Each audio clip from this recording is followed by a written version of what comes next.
entonces si presentamos una letra y no la pagan? ¿Sí? Tenemos los recursos por falta de pago. Tenemos la acción directa y la acción de regreso. Esto es importante para tener en cuenta. No lo anoten, presten atención un segundito. La acción directa y la acción de regreso se diferencian respecto de contra quién la vamos a iniciar.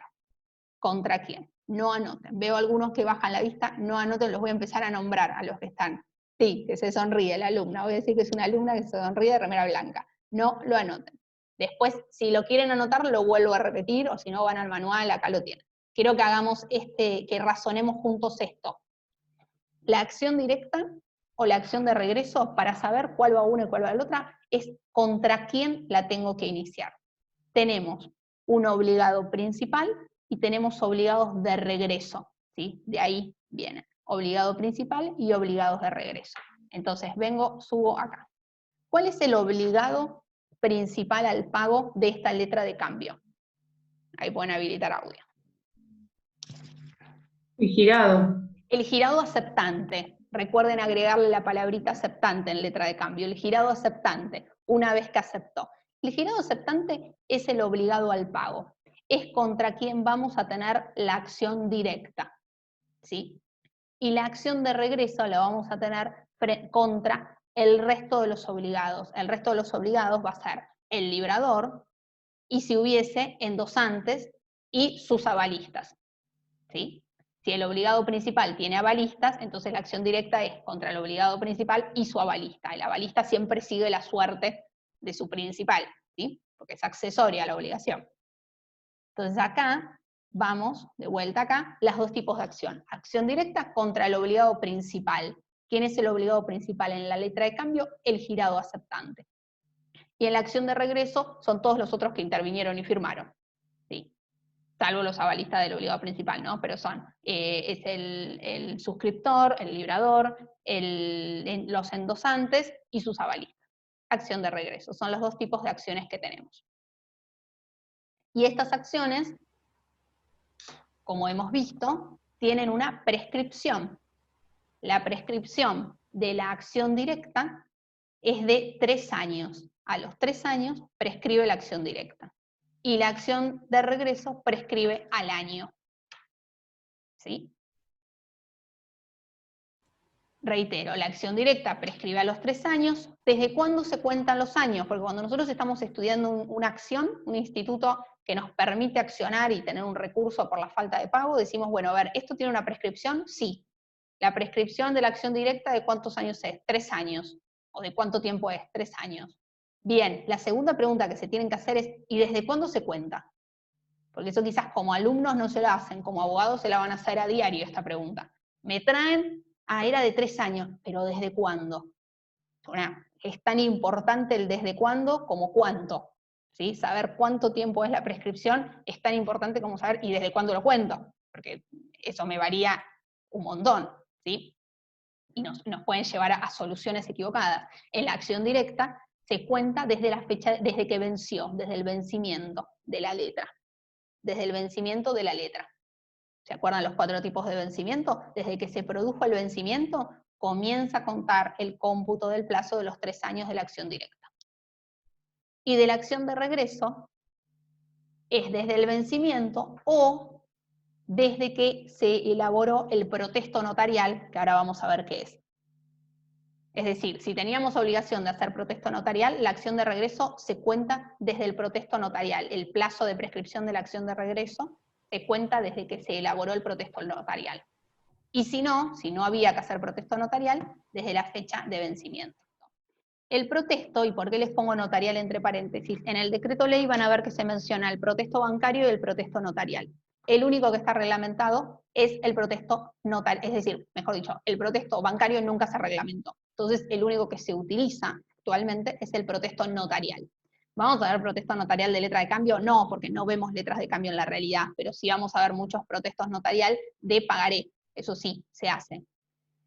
El artículo 48 dice que se debe hacer un protesto notarial en letra de cambio es por falta de aceptación o por falta de pago. Acuérdense que el girado tenía que aceptar la letra. Si no me la acepta, hago el protesto notarial.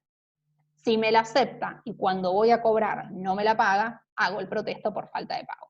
¿Qué es el protesto notarial? Es un acta de constatación que hace un escribano. Los escribanos, ustedes saben, son fedatarios públicos. Todo lo que el escribano escribe y dice que pasó en presencia de él, que se dijo en presencia de él, tiene fe pública notarial. ¿Sí? Para eso derribarlo hay que hacer un proceso de redargución de falsedad, pero en principio se tiene como cierto todo lo que el escribano escribe en una escritura. ¿Sí? Pero yo en la otra comisión decía todo lo que dice, después me imaginaba un escribano diciendo algo, no, todo lo que escribe en una escritura, ¿se entiende? Cuando digo el escribano dice, me refiero a lo que plasma en la escritura, y no es que si se encuentran un escribano en la esquina y les dice algo, es palabra santa. Bien, eso como guiño para mis amigos escribanos, que es solo lo que escriben lo que tiene fe pública. Ahora bien, ahí a la pregunta que me decía, ¿siempre se hace el protesto? Se puede eximir de protesto, eso lo deben haber visto en el formulario del pagaré. Pagaré eximido o dispensado, es lo mismo, de protesto, entre paréntesis le ponen artículo 50 del decreto ley. ¿Por qué? Porque el artículo 50 dice que la letra o el pagaré se pueden eximir de protesto, con lo cual ahí no tenemos obligación de hacerlo. No hace falta hacerlo. ¿Sí? Bien. Esto ya se los dije. Y acá, y ahora sí, ya pasamos a pagaré, algunos artículos para que le presten especial atención. Recomiendo la lectura total del decreto ley porque ordena. Cuando uno lee una ley del principio al final nos ordena. Estas explicaciones quizás suman para la comprensión, pero siempre es bueno leer todo junto, ¿no? Del 1 en adelante. La novación por solvendo, que hablaba el doc Pisani la clase pasada, la tienen en el artículo 61. ¿Qué pasa en caso de enriquecimiento sin causa? Tenemos ahí una acción. ¿Qué pasa si al pagaré también se le aplica al pagaré? ¿Qué pasa si a la letra se le altera algo, ¿sí? Es decir, hay algo tachado, hay algo agregado, y se entiende que fue agregado y después se siguió firmando, ¿sí? ¿Qué pasa con estas alteraciones? ¿Qué pasa si perdemos una letra de cambio? ¿Cuál es el proceso para el procedimiento a seguir? Y este artículo 58 de fuerza mayor que tomó relevancia con el aislamiento social preventivo obligatorio. Porque nos pasó el primer día del ASPO o el segundo día del ASPO, ya por el 21 de marzo del 2020, parece más o menos hace años, que tenemos una letra en este cambio, el pagaré es lo mismo. Tenemos una letra de cambio, un pagaré para presentarlo. Lo tengo que presentar mañana. Eso dice la ley, el decreto ley de letra de cambio y pagaré me dice que tengo que hacer eso, que tengo que cumplir con la presentación, porque aparte la presentación es un requisito esencial para tener la acción de regreso, con lo cual tengo que cumplir con la presentación. Pero, por otro lado, tengo un decreto del Poder Ejecutivo Nacional donde dice, vos no podés salir, solo podés salir en ese momento farmacia, supermercado, salvo que seas esencial, ¿no? Entonces no podía salir. ¿Qué hago con esto? Entonces el artículo 58, después léanlo, que trae la solución a ese tema. Recuerden que esto fue sancionado en el 63 y esto viene de muchos años atrás, de cómo se prevén algunas cosas que cuando los leemos con el ojo de necesito la respuesta a esto, lo leemos y lo podemos aplicar. De que ahí después, eso vayanlo a leer ustedes, así no nos apartamos. El pagaré, los sujetos. ¿Cuáles son los sujetos que intervienen en el pagaré? Tienen el suscriptor o librador, ¿sí? Suscriptor o librador del pagaré. El beneficiario, a favor de quién estoy librando ese pagaré, ¿sí? Ese es el acreedor, el tomador, el que después va a ir con el pagaré y se lo va a presentar al suscriptor para que se lo pague. Y después tenemos, igual que en la letra, otros intervinientes, que pueden estar o no, los endosantes, los endosatarios y los avalistas. Esto se aplica lo mismo que estuvimos viendo de letra. ¿Quién es el sujeto que no está acá? ¿Quién no está? El girado. El girado, no tenemos girado acá. Es una cuestión entre suscriptor y beneficiario, entre librador y tomador. ¿Sí? Luego, pueden estar o no los endosantes, endosatarios o avalistas. ¿Sí?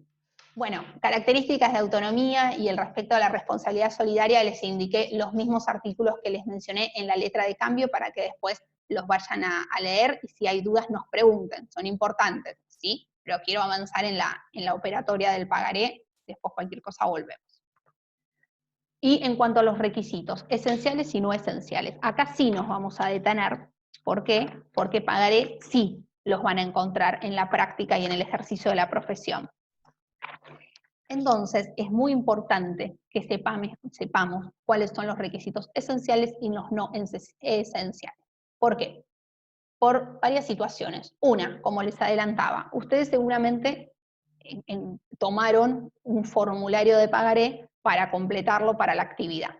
En la práctica comercial, por lo general uno tiene un formulario de pagaré con protesto o sin protesto, lo tenemos a mano por si en algún momento lo necesitamos. Pero puede pasar que no tengamos formulario de pagaré y tengamos que hacerlo.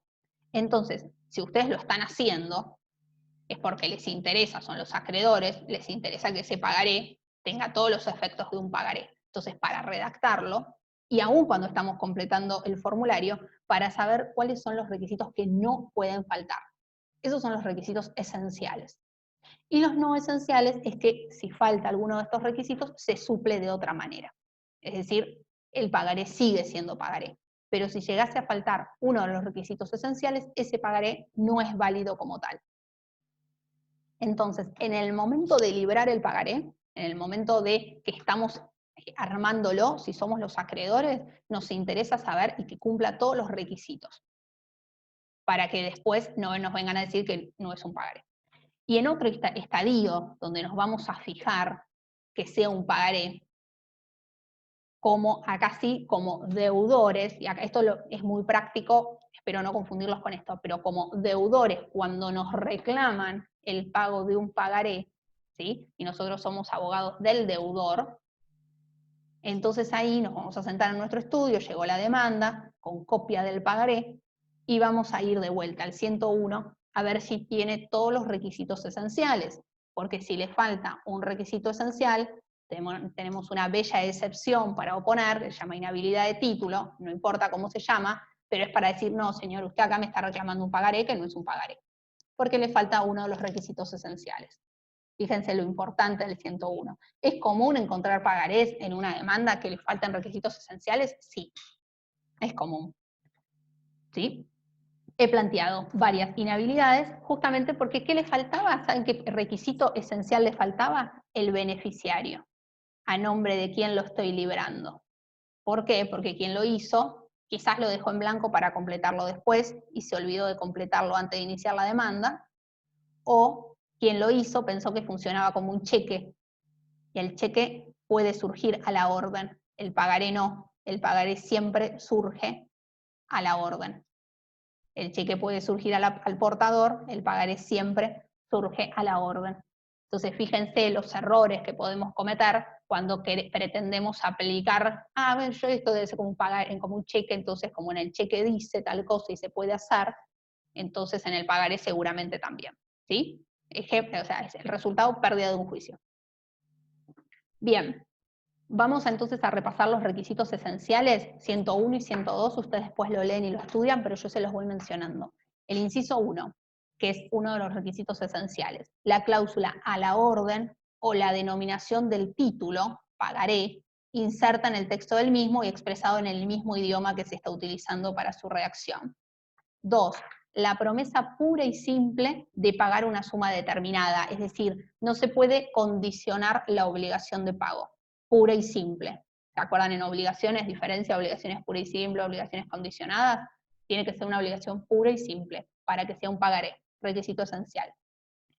Ahora el que viene es un requisito no esencial, es el plazo para el pago, el plazo de vencimiento. ¿Por qué? Lo que le adelantaba en la letra, si nada dice, vence a la vista. Entonces, si no dice la fecha de vencimiento, sigue siendo un pagaré, pagadero a la vista. La indicación del lugar de pago.